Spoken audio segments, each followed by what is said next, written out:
S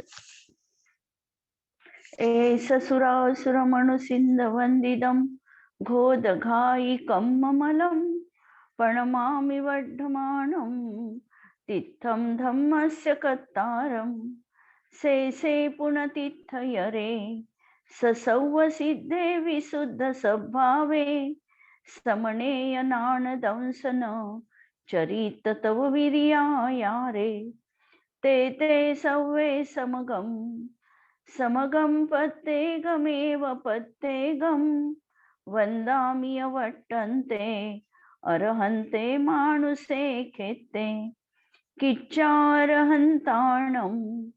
सिद्धाणं तहणं गणहराणं अच्छावयवगाणं साहूनं चेदि सव्वेसिं तेसिं विशुद्धदंसन नाणपहाणा समं समासेज्य उवसंपयामि सम्मं जत्तो निवाण संपत्ती. स्वाध्याय कक्ष संपेपर्यंत आपणा सर्वांना चतुर्विध आहाराचा त्याग असणार आहे. अंतिम शासन नायक 1008 भगवान महावीर स्वामी की जय. द्वादशांग श्रुत देवी की जय. प्रवचन सार ग्रंथ आपण बघतो आहे आणि कालच्या गाथेमध्ये आपण बघितलेलं होतं की समस्त सावध्य योगाचा त्याग करून परमसामायिकाची प्रतिज्ञा करून सुद्धा जर हा शुभोपयोग जीवनात वारंवार वारंवार डोकवत असेल, म्हणजे प्रतीतीमध्ये येत असेल, वारंवार वारंवार हे शुभोपयोगात जात असतील, तर आता ही शुभोपयोगाची परिणती नष्ट करण्यासाठी, मोहावर विजय प्राप्त करण्यासाठी आचार्यांनी त्या ठिकाणी असं वीर रस उत्पन्न करणारं कथन म्हटलेलं की मया मोहवाहिनी विजयाय बद्धा कक्षयम, की मी आता ही मोहरूपी सेना याच्यावर विजय प्राप्त करविण्याचा उपाय त्या ठिकाणी करतो आहे, किंवा मी आता बद्ध झालो आहे, मी आता कंबर कसलेली आहे, मी आता मोहवाहिनी ही जी सेना आहे हिचा ध्वंस करणार आहे. अशा प्रकारचं त्यांचं वीर रसाला उत्पन्न करणारं कथन ऐकलेलं होतं. आणि त्यानंतर जी मोहस्ती सेना, त्याच्यावर आम्ही काय उपाय करायला पाहिजे या अनुषंगाने आपण काल 80 नंबरच्या गाथेचा उच्चार केलेला होता, जी प्रवचन सार मधली अत्यंत महत्वपूर्ण गाथा आहे. 11 अंग आणि 14 पूर्वाचं सार असलेली ही गाथा आहे. जीवनामध्ये शुभोपयोग आमच्या कसा असायला पाहिजे आणि शुभोपयोग साधता साधता आमच्या जीवनात शुद्धोपयोगाची धारा कशी प्रवृत्तीत यावी. जिनेंद्र भगवंतांचं दर्शन करता करता आमच्या निजप्रभूचं आम्हाला कसं दर्शन करावं याची समज देणारी ही गाथा आहे. भगवंतांचं दर्शन आम्ही करतो आहे, वेदीवर आम्हाला मूर्तीमध्ये त्या ठिकाणी भगवंतांचं साक्षात दर्शन झालं पाहिजे, आणि हे दर्शन होता होता आमच्या आत्मप्रभू मध्ये देखील आम्हाला भगवतपणाचा साक्षात्कार व्हायला पाहिजे. ही गोष्ट आम्ही या 80 नंबरच्या गाथेमध्ये बघणार आहोत. अत्यंत महत्वपूर्ण अशी ही गाथा आहे. मंदिरामध्ये दर्शनाला जेव्हा आम्ही जातो त्यावेळेला आम्ही काय चिंतन करायचं याचं दीपस्तंभाप्रमाणे मार्गदर्शक करणारी ही गाथा आहे. आणि या गाथेचा काल आपण उच्चार केलेला होता. परत एकदा गाथा म्हणू आणि अर्थ बघू. जो जानदी अरहंतं दौवत गुणत पज्जयत्तेहिं सो जानदी अप्पानं मोहो खलु जादी तस्य लयं. मोहो खलु जदी तस्य लयं जाती. हा मोह त्याच्या जीवनातला निश्चयाने नष्ट होतो. कधी नष्ट होतो तर जो जानदी अरहंतम, जो अर्हंतांना जाणतो. कसा जाणतो अर्हंतांना? तर दौवत गुणत पज्जयते, ही द्रव्य गुण आणि पर्याय रूपाने वस्तू ही 3 मिळून आहे. त्रितयात्मक वस्तू असते, द्रव्य गुण पर्याय मिळून वस्तू असते. आता अर्हंत देखील जे आहे हे द्रव्य रूप म्हणजे त्यांचं द्रव्य जे आहे आत्मद्रव्य, त्यांच्यामध्ये असलेले अनंत चतुष्टय हे त्यांचे गुण आणि त्यांची जी शुद्ध पर्याय आहे ती पर्याय. तर जो जाणदी अरहंतम, जो अरहंतांना जाणतो त्यांच्या द्रव्य गुण पर्याय सहित, सो अप्पाणम जाणदी, तो आत्म्याला देखील जाणतो. म्हणजे ज्याला अरहंतांचं सर्वथा प्रकारे ज्ञान झालेलं आहे, अरहंतांचं द्रव्य कसं आहे, त्यांचं आत्मद्रव्य आहे, त्यांच्यामध्ये किती गुण आहे, अनंत गुण त्यांच्यामध्ये विद्यमान आहे आणि त्यांची पर्याय कशी आहे, तर अत्यंत विशुद्ध अशी त्यांची पर्याय आहे. या रूपाने जो अरहंतांच्या स्वरूपाला पूर्णपणे जाणतो तो आत्म्याला देखील परमार्थाने जाणतो, निश्चयाने जाणतो. आणि असा हा जो जाणणारा खलू म्हणजे खरोखर, तस्य मोहम लयम जाती, त्याचा निश्चयाने मोहाचा नाश होतो. दर्शन मोहनीय कर्माचा नष्ट करण्याचा उपाय हा सांगितलेला आहे. तसही सम्यक्त्व प्राप्तीचे बाह्य कारण सांगताना अंतरंग कारण तर सम्यक्त्व प्राप्तीचं 4 अनंतानुबंधी आणि मिथ्यात्व किंवा सम्यक मिथ्यात्व आणि सम्यक प्रकृती अशा दर्शन मोहनीयाच्या 3 आणि चारित्र मोहाच्या 4 अशा 7 प्रकृतींचा नाश किंवा अभाव असणं हे त्या ठिकाणी अंतरंग निमित्त कारण आहे. बाह्य निमित्त कारणामध्ये जिन दर्शन हे एक प्रबल निमित्त कारण सम्यक्त्वाचं म्हटलेलं आहे की भगवंतांचं दर्शन जेव्हा आम्ही करतो तेव्हा त्यांची ती वितराग मुद्रा, त्यांचं ते शांत स्वरूप, प्रशांत रूप बघितल्यानंतर आमच्या अंतरंगामध्ये देखील मी तसाच आहे ही भावभासना जीवनात होते. आणि त्या दृष्टीने जेव्हा आमच्या निज आत्मतत्वावर आमची दृष्टी जाते आणि माझ्यामध्ये देखील तुमच्याच एवढे गुण आहे याची अभिव्यक्ती जेव्हा जीवनात केल्या जाते तेव्हा सम्यक दर्शनाची प्राप्ती होते. त्यावेळेला आपोआपच अंतरंग निमित्त कारण तिथे विद्यमान आहे, बहिरंग निमित्त कारण देव दर्शनाचं आहे आणि अशा तऱ्हेने या दर्शन मोहनीय कर्माचा अभाव करून जीवाला सम्यक दर्शनाची प्राप्ती होते. आता हाच उपाय अमृतचंद्र आचार्यांनी या गाथेमध्ये आपल्याला सांगितलेला आहे. टीका आपल्याला बघायची आहे की जो निश्चयाने द्रव्यपणा म्हणजे अनंत गुणांचा समूह आणि पर्यायांचा समूह याला द्रव्य म्हटलेला आहे. म्हणून द्रव्यपणा याचा अर्थ की अनंत गुण आणि अनंत पर्यायींचा जो समूह आहे यांच्यामध्ये जे व्यापक आहे ते आहे द्रव्य. नंतर गुणपणा, जे द्रव्याशी नित्य आश्रित असतात त्यांना गुण म्हटले आहे. जे द्रव्याच्या संपूर्ण भागात आणि संपूर्ण अवस्थेत असतात त्यांना गुण असं म्हटलं जातं. म्हणून निश्चयाने द्रव्यपणा, गुणपणा आणि पर्यायपणा, आणि पर्याय देखील एक समयवर्ती द्रव्याशी तादात्म्य रूप असते आणि पर्याय ह्या नेहमी एकामागून एक या क्रमाने होत असतात. म्हणून पर्यायी ह्या क्रमवर्ती म्हटल्या जातात, गुण मात्र सहवर्ती असतात.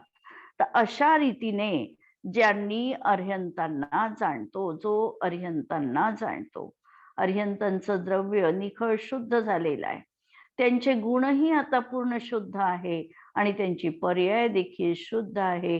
अशा रीतीने त्यांनी अर्हंतांच्या स्वरूपाला जाणलेला आहे. तो परमार्थतः आपल्या आत्म्याला जाणतो.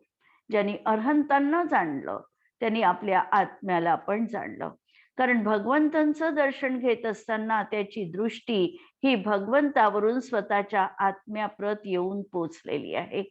जसा आरशामध्ये प्रतिबिंब बघत असताना त्या प्रतिबिंबापासून आमच्यामध्ये काय कुठे कमी आहे इथपर्यंत आम्ही जसं येऊन पोचतो त्यापर्यंत आम्ही येऊन पोचलेला आहे.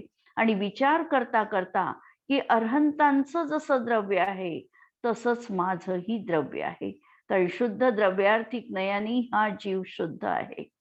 जर आमचं द्रव्य जर शुद्ध आहे तर आमच्यामधले गुण देखील शुद्धच आहे. शुद्ध द्रव्यार्थिक नयाच्या विषयाने जर आम्ही बघितलं तर आमच्यामध्ये शुद्धता विद्यमान आहे. आणि म्हणून गुण आमचे शुद्ध आहे. नंतर पर्याय अपेक्षेने मात्र त्या ठिकाणी अंतर दिसत आहे की त्यांची पर्यायीमध्ये देखील आता विकार नाही आणि आमच्या पर्यायीमध्ये मात्र विकार आहे. आमची पर्याय ही अल्पज्ञतेची पर्याय आहे आणि त्यांची सर्वज्ञतेची पर्याय आहे. असा पर्यायीमध्ये मात्र अंतर दिसतो. पण अशा तऱ्हेने ज्यांनी आत्म्याला जाणलेलं आहे की ज्यांनी अरहंतांचे गुण, द्रव्य आणि पर्याय यांना जाणलं, त्यांनी स्वतःच्या आत्म्याला देखील जाणलेलं आहे. कारण निश्चयाने दोहोंमध्ये भेद नाही. कारण निश्चयाने बघितलं तर जसे भगवान आहे तसेच मी देखील आहे. जसं सहजानंद वर्णींचं एक प्रसिद्ध असं भजन आहे की मैं वह हूँ जो है भगवान, जो मैं हूँ वह है भगवान, अंतर यही ऊपरी जान, वे विराग मैं रागवितान. मी जसा आहे तसे भगवान आहे आणि भगवान जसे आहे तसा मी आहे. अंतर कुठे आहे तर ते विराग, मै रागवितान. मी मात्र रागामध्ये आहे आणि ते वितरागी आहे. एवढंच त्या ठिकाणी पर्याय दृष्टीने अंतर आहे आणि म्हणून निश्चयाने मात्र या दोहोंमध्ये काहीही भेद नाही. अरहंतांचं स्वरूप अंतिम तावाच्या सुवर्णाप्रमाणे अत्यंत परिस्पष्ट आहे आणि ते अरहंत साक्षात आम्हाला बघता येतात.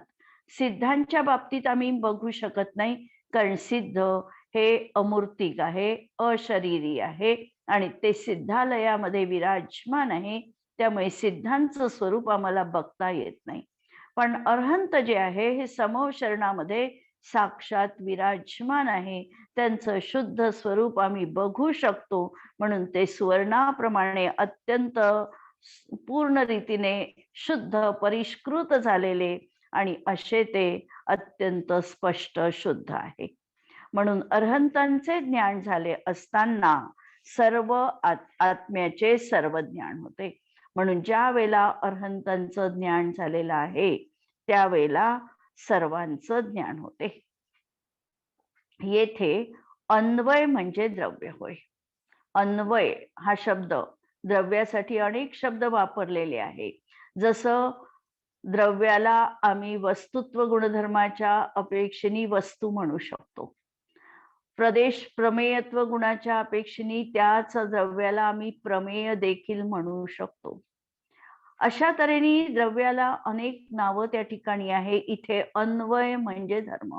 अन्वय याचा अर्थ तोपणा जो प्रवाह रूपाने आम्हाला प्रत्येक पर्यायीमध्ये झळकतो, तो त्याचा कधीही नाश झालेला दिसत नाही. त्याची जी धारा आहे ही नित्य कायम आहे अशी जिथे आम्हाला प्रतीती येते त्याला म्हणायचं अन्वय. जसं एखादा लहान मुलगा आहे, हा लहान मुलगा तरुण झाला, मोठा झाला, वृद्ध झाला तरी देखील हा तोच आहे. तर हे कशावरून आपण सांगतो तर त्याच्यामध्ये जे न बदलणारं तत्व आहे तो अन्वय आहे. तर त्या अन्वयाला द्रव्य असं म्हटलेलं आहे. येथे अन्वय म्हणजे द्रव्य आहे की तोचपणा त्या ठिकाणी आम्हाला दिसला आणि म्हणून अन्वय म्हणजे गुण आणि पर्यायांमध्ये जे अनुगमन करणार आहे, गुण आणि पर्यायींमध्ये जे आहे त्याला द्रव्य म्हटलेलं आहे. द्रव्याच्या अनेक व्याख्या आपल्याला अनेक ठिकाणी पाहायला मिळतात. जसं जर तत्वार्थ सूत्रामध्ये जर आपण व्याख्या द्रव्याची पाहिली तर आम्हाला व्याख्या मिळते की सद्द्रव्य लक्षणम. सत हे द्रव्याचं लक्षण आहे. सत हे अस्तित्व गुणाच्या अपेक्षेने वस्तूचं लक्षण केल्या गेलं आहे की सतरूप असणं, अस्तिपणा असणं याला द्रव्याचं लक्षण म्हटल्या गेलेलं आहे. म्हणून द्रव्य कसं आहे तर सत आहे म्हणजे अस्तित्व गुणांनी हे कथन केलं. वस्तुत्व गुणधर्माच्या माध्यमातून त्याला आम्ही वस्तू म्हणतो. प्रमेयत्व गुणाच्या माध्यमातून आम्ही त्या द्रव्यालाच प्रमेय असं म्हणतो. किंवा द्रव्याची दुसरी व्याख्या आम्हाला तत्वार्थ सूत्रकारांनीच दिलेली आहे की उत्पाद व्यय द्रव्ययुक्तम सत.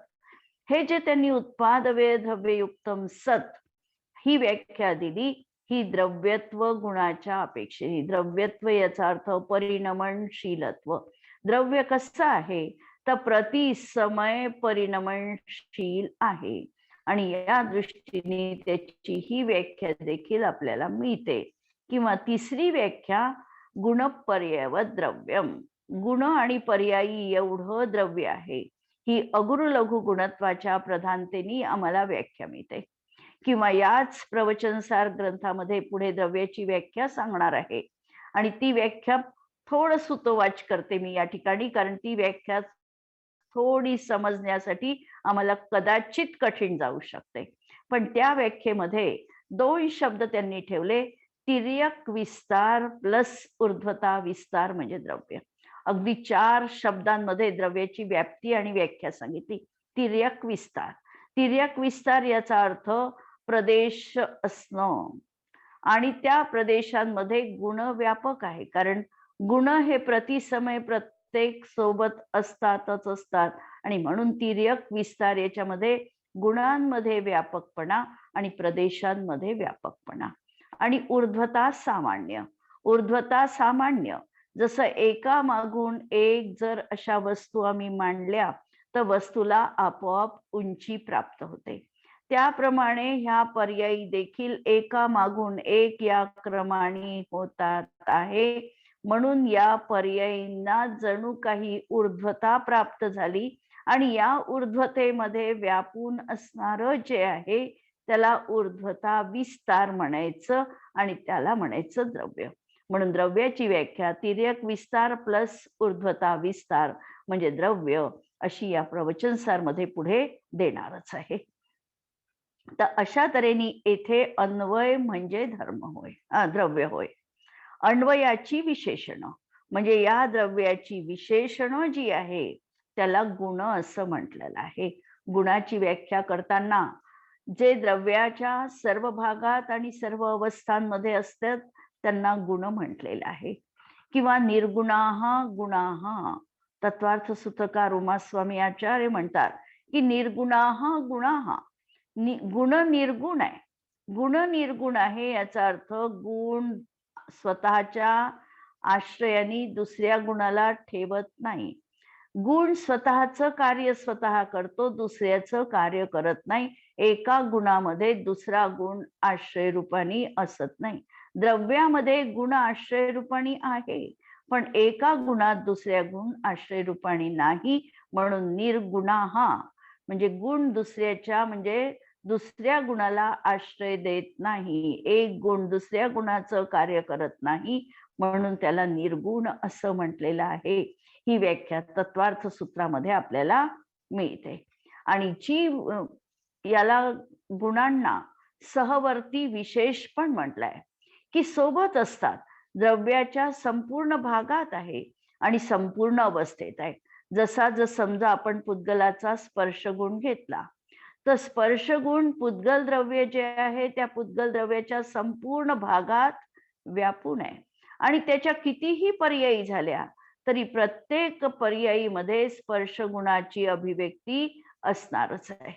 अशा तऱ्हेने जे असणार आहे त्याला गुण म्हटलं. म्हणून गुणांना सहवर्ती किंवा सहभूम असंही म्हटलं जातं. म्हणून हे जी विशेषण आहे इथे अन्वयाची जी विशेषण आहे त्याला गुण म्हटलं. आणि अन्वयाचे व्यतिरेक म्हणजे पर्याय आहे.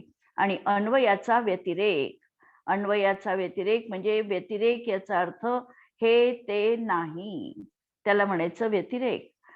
पर्यायी हा नेहमी कालक्रमाने होत असतात, एकानंतर एक, आणि एक पर्याय विलीन झाली की दुसरी उत्पन्न झाली, त्यामुळे ही ती नाही असा व्यतिरेक पर्यायीमध्ये घटित होतो. त्यामुळे पर्यायी या परस्परामध्ये अप्रवृत्त आहे आणि व्यतिरेकी आहे. म्हणून या ठिकाणी सांगितलं की अन्वयाचे व्यतिरेक म्हणजे पर्याय आहे. जीव सर्व प्रकारे सुविशुद्ध भगवान अर्हंतांमध्ये अर्हंतांच्या स्वरूपामध्ये लक्ष एकाग्र झाले असताना 3 प्रकार युक्त समयाला म्हणजे द्रव्य गुण पर्याय स्वरूप निज आत्म्याला आपल्या मनाने पाहतो आणि समजतो. वाक्य कठीण असलं तरी आपल्याला सोपं करून बघायचं आहे वाक्य की जीव सर्व प्रकारे सुविशुद्ध भगवान अरहंतामध्ये. अरहंत भगवान कसे आहे? तर अरहंत भगवान सर्व दृष्टीने सुविशुद्ध आहे. अशा अरहंत प्रभूंचं जेव्हा आम्ही लक्ष करू, म्हणजे आम्ही तिकडे एकाग्रतेने ध्यानपूर्वक वेदन करू, त्यावेळेला अशा या 3 प्रकार युक्त आपल्या समयाला, म्हणजे अरहंतांमध्ये एकाग्रता केली, सुविशुद्धपणा पाहला, तिथे आमचं मन आम्ही केंद्रित केलं आणि त्यानंतर आमच्या निज आत्मतत्वामध्ये ते आत्मतत्व देखील द्रव्य, गुण आणि पर्याय सही आहे. अशा आमच्या निज आत्मतत्वाला आम्ही मनाने पाहतो आणि समजतो. मनाने पाहतो याचा अर्थ आम्ही पूर्णपणे विचार केलेला आहे. मनाच्या माध्यमातून त्यांचं स्वरूप आम्ही जाणलेलं आहे, मनाने जाणलेलं आहे. याचा अर्थ सविकल्पात्मक दशा त्या ठिकाणी आहे. कारण गुणांचं चिंतन करतोय, द्रव्य बघतो आहे, पर्यायी बघतो आहे, म्हणजे आम्ही सविकल्प दशेमध्ये आहे. आमची चिंतनाची प्रक्रिया त्या ठिकाणी सुरू आहे. आम्ही अनुभूतीच्या कक्षेमध्ये पोचलो नाही. ही पहिली भूमिका झाली की आम्ही त्यांचं चिंतन करतो आहे की अरहंत कसे आहे. अरहंतांनी 4 अनंत चतुष्टयाची प्राप्ती करून घेतलेली आहे. त्यांनी 4 घातिया कर्मांचा नाश केलेला आहे. त्यांचं समवशरण ठिकठिकाणी विराजमान होतं. समवशरणामध्ये 12 सभा असतात. यामध्ये भव्य उपदेश, दिव्य ध्वनीचं श्रवण करतात. अशा तऱ्हेने पूर्ण अरहंतांच्या स्वरूपाबद्दल आम्ही पूर्ण मनाने सविकल्प विचार केलेला आहे. विचाराने आम्ही अरहंतांना पहिल्यांदा जाणलेलं आहे. नंतर त्यांचं गुणांचं चिंतन केलं की गुण त्यांच्यामध्ये अनंत चतुष्टय तरी आहे, तरी अनंत गुण आहे. अनंत गुणांमध्ये आम्ही कहवत के है 46 गुण गंभीर. अनंत गुण असतानाही आम्ही सगळे गुण त्यांचे सांगू शकत नाही. सांगण्यासाठी तर आम्ही फक्त 46 गुणांच्या माध्यमातून त्यांचं कथन करतो. यामध्ये देखील 42 गुण जे आहे ते शरीराश्रित आहे. जसे जन्माचे 10 अतिशय, केवल ज्ञानाचे 10 अतिशय, 14 देवकृत अतिशय, असे 34 अतिशय. अतिशय म्हणजे अलौकिक गोष्टी ज्या सर्वसामान्यांच्या जीवनात दिसत नाही, असं गुणांचं चिंतन केलं.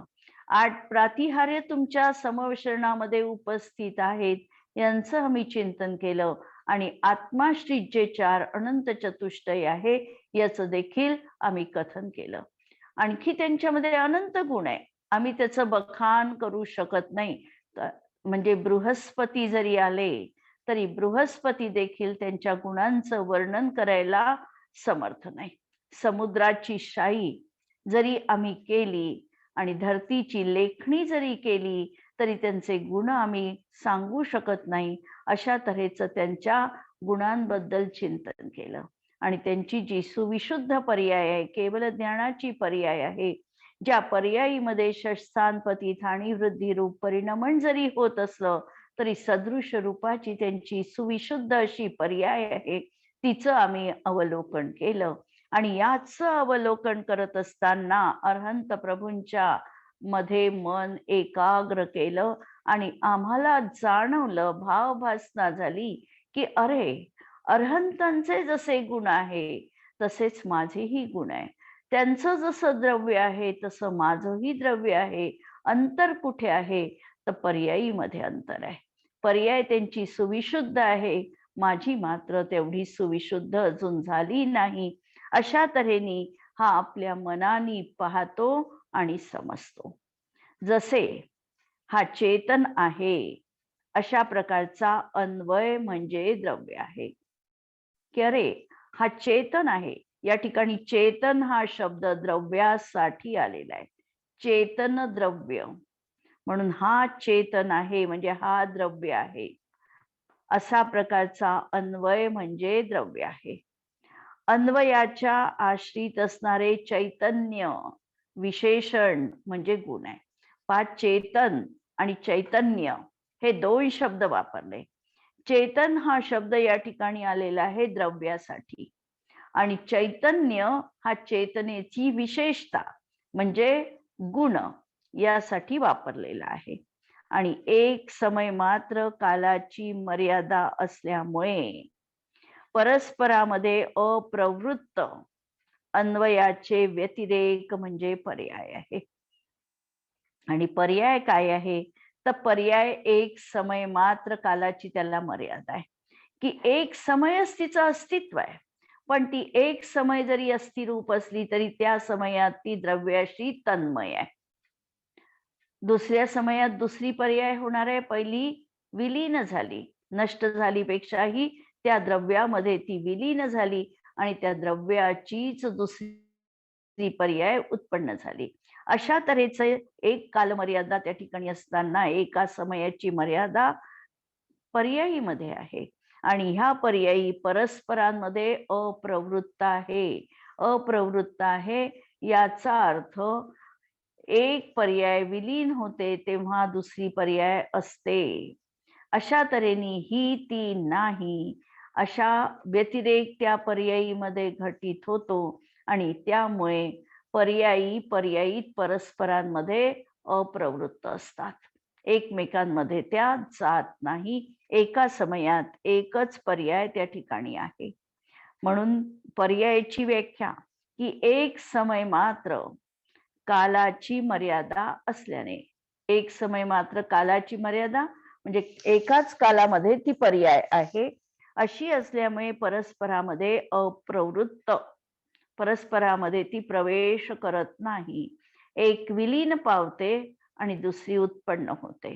अशा तऱ्हेचा तिथे क्रम आहे. म्हणून ती परस्परामध्ये अप्रवृत्त आहे आणि हे अन्वयाचे व्यतिरेक आहे, म्हणजे हे द्रव्याचेच व्यतिरेक आहे. व्यतिरेक आहे म्हणजे ही ती नाही आणि अन्वय आहे म्हणजे हा तो आहे. हा तो आहेपणा पाहणं हा अन्वयपणा आहे आणि ही ती नाही हे बघणं म्हणजे व्यतिरेक आहे.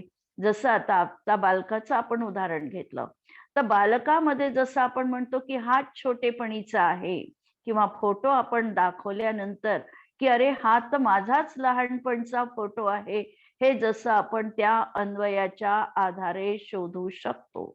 आणि तोच दोन फोटो जर आम्ही बघितले तर आम्ही दुसऱ्याच क्षणाला म्हणतो की अरे या फोटोत आणि या फोटोत कितीतरी बदल झालेला आहे, कितीतरी वेगळा आहे, हा तो नाही, असा तो नाही.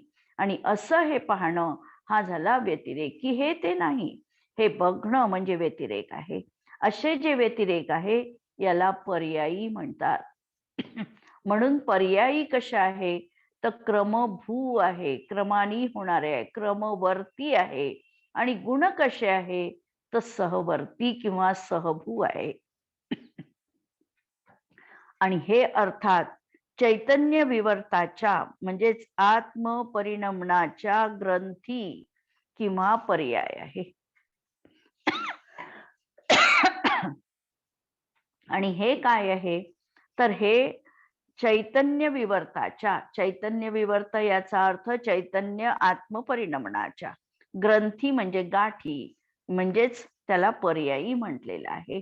आता पर्यायीला चिद्वर्तनाच्या ग्रंथी असं का म्हटलं याचं कारण असं आहे की पर्याय तर एक समयवर्ती आहे, पण त्या एका समयाच्या पर्यायीमध्ये देखील त्रैकालिक द्रव्याला जाणण्याची शक्ती आहे.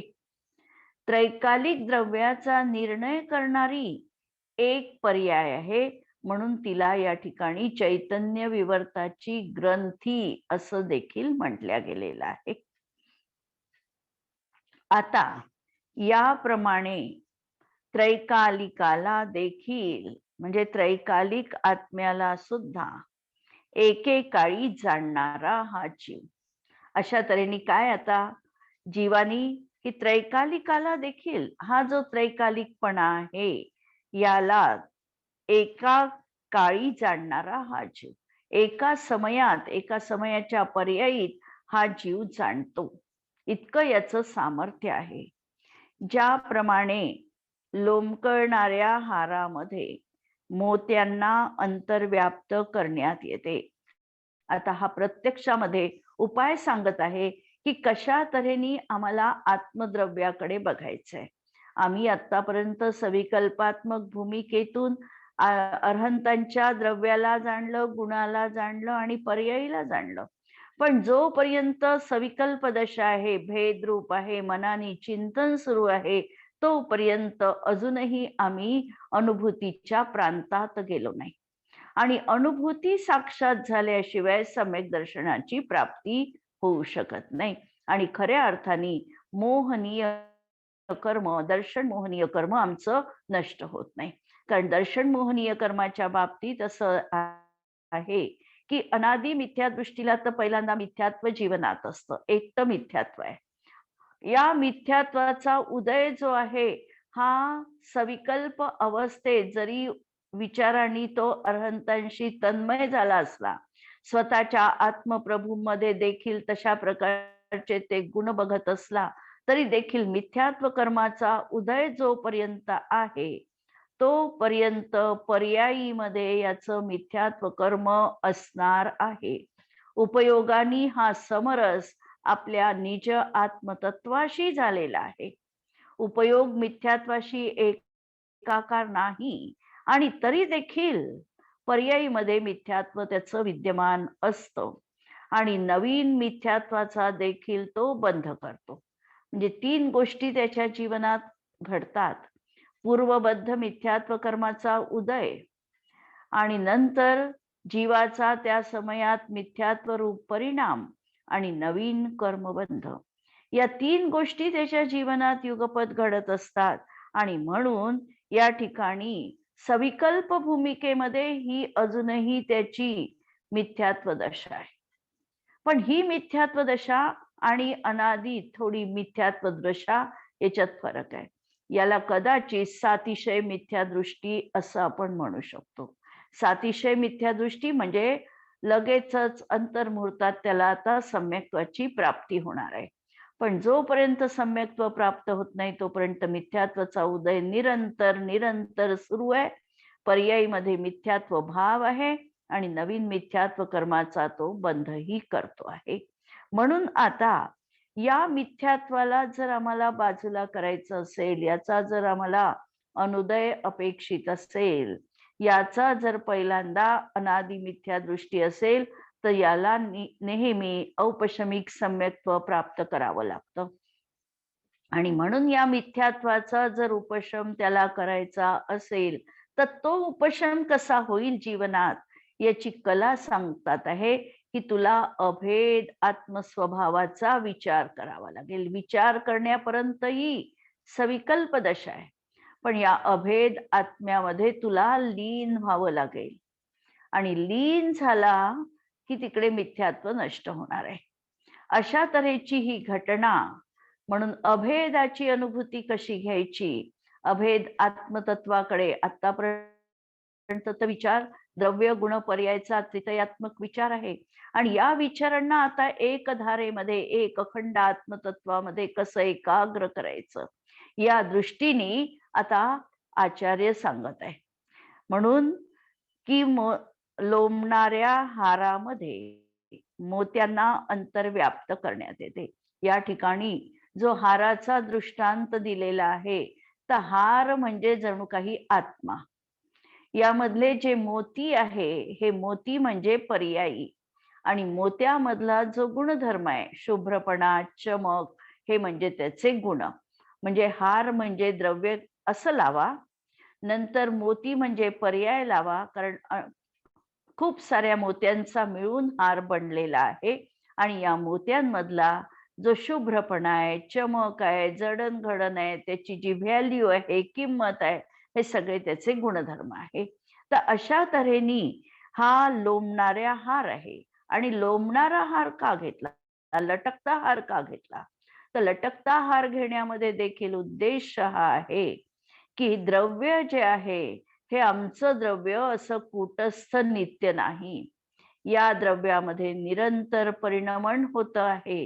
म्हणून उदाहरण देताना लटकणाऱ्या हाराला बघायचंय आणि या लटकणाऱ्या हारामध्ये मण्यांची त्या ठिकाणी मोत्यांची जी माळ आहे या मोत्यांच्या माळेवरचं म्हणजे प्रत्येक मोती मोती त्याच्यावरचं आम्हाला लक्ष बाजूला करायचंय. जर आम्ही मोत्यांकडे न बघता एक अखंड हार जर आमच्या दृष्टीत घेतला तर आमच्या दृष्टीतून मोती गौण झाले आणि हार प्रमुख झाला. म्हणून हारामध्ये मोत्यांना अंतर्व्याप्त केलं. म्हणजे काय बघायचं आम्हाला? तर आम्हाला मोती मोती अलग अलग नाही बघायचंय. आम्हाला ज्या पर्यायी अलग अलग होतात आहेत त्या नाही बघायच्या.